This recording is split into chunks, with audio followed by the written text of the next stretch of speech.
આબ ફાટ્યું અને ગુજરાત મુંબઈ રેલવે વ્યવહારની અસર થઈ। મુંબઈ જતી અનેક ટ્રેન અધવચ્ચે જ અટવાઈ પડી।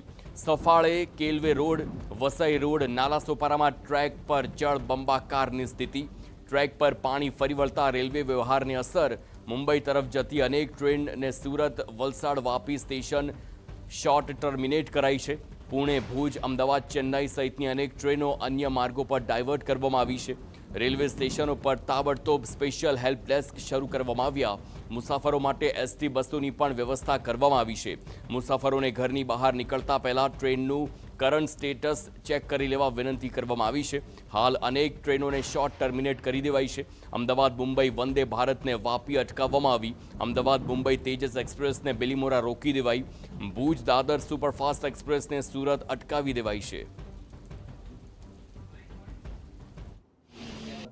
એ એરિયામાં અતિવૃષ્ટિ થઈ છે અને ખાસ કરીને અહીંયા ત્યાં ટ્રેક પર પાણી ભરાઈ ગયા છે। એને કારણે ઘણી બધી અમારી જે ટ્રેનો છે એને અફેક્ટ થઈ છે।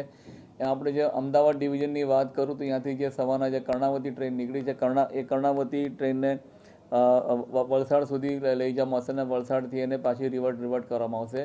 એ જ રીતે ડબલ ડેકર ટ્રેન છે અમદાવાદ મુંબઈ સાથે ડબલ ડેકર ટ્રેન છે એને પણ સુરત સુધી લઈ જવામાં આવશે અને સુરતથી એને પાછી એને રિવર્સ કરવામાં આવશે।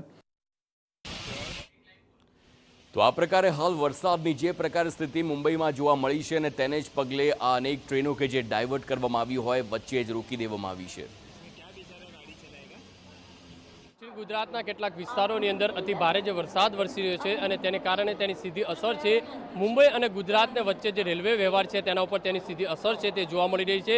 ત્યારે સુરતની વાત કરીએ તો સુરત રેલવે સ્ટેશન ઉપર આ રીતના દ્રશ્યો છે તે જોવા મળી રહી છે। કલાકોથી લોકો મુસાફરો છે લાંબી લાઈન કરીને જે બેસેલા છે કારણ કે જે ટ્રેન વ્યવહાર છે તે ખોરવાયો છે। કેટલીક ટ્રેનો છે તે રદ કરવામાં આવી છે, કેટલીક ટ્રેનો છે તે સતત જે મોડી ચાલી રહી છે અને તેના કારણે મુંબઈ જવા તરફના જે મુસાફરો છે તેમને આ જે કહી શકાય છે તે સુરત રેલવે સ્ટેશન ઉપર જે છે વેઇટિંગ કરતા નજરે પડી રહ્યા છે। કલાકોથી મુસાફરો છે પોતાના પરિવાર સાથે બેસી રહ્યા છે કારણ કે મુંબઈ ખાતે જે રીતે ટ્રેનના પાટા ઉપર જે રીતે જે પાણી ભરાયા છે, જે ટ્રેક છે તે ધોવાણ થયું છે અને તેના કારણે આ પરિસ્થિતિ છે તે જોવા મળી રહી છે। કેટલીક ટ્રેનો છે તે રદ કરવામાં આવી રહી છે। અમદાવાદ તરફ જતા મુસાફરોની અંદર પણ કેટલીક મુશ્કેલીનો જે સામનો છે તે કરવો પડી રહ્યો છે। કલાકોથી અહીંયા મુસાફરો છે તે બેસી રહ્યા છે પરિવાર સાથે, પણ જે ટ્રેનો છે તે રદ થઈ રહી છે અને તેના કારણે તેમને પરિસ્થિતિનો જે સામનો છે તે કરવો પડી રહ્યો છે। એટલે આ રીતની પરિસ્થિતિ જોઈ શકાય છે કે સુરતના આ દ્રશ્યો છે તમને જે જોવા મળી રહ્યા છે કે લોકો છે તે કલાકથી આજે અહીંયા લાઇનમાં ઊભા રહ્યા છે। એટલે મહત્વની વસ્તુ એ છે કે મુસાફરોને આ ટ્રેન વ્યવહાર જે ખોરવાયો છે અને તેની અસર સીધી છે તે સુરત, નવસારી, વલસાડ અને વાપી આ તમામ સ્ટેશનો પર આ રીતની મુસાફરોની ભારે ભીડ છે તે જોવા મળી રહી છે।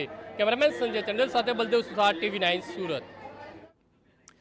તો આપણે જોયું કેવી રીતે સુરત રેલવે સ્ટેશન પર જે તમામ પ્રવાસીઓ છે તેમનો જમાવડો છે કારણ કે હવેની જે ટ્રેનો છે તે સુરતથી આગળ મુંબઈ તરફ નહીં જાય તેને ત્યાં જ અટકાવી દેવામાં આવી છે।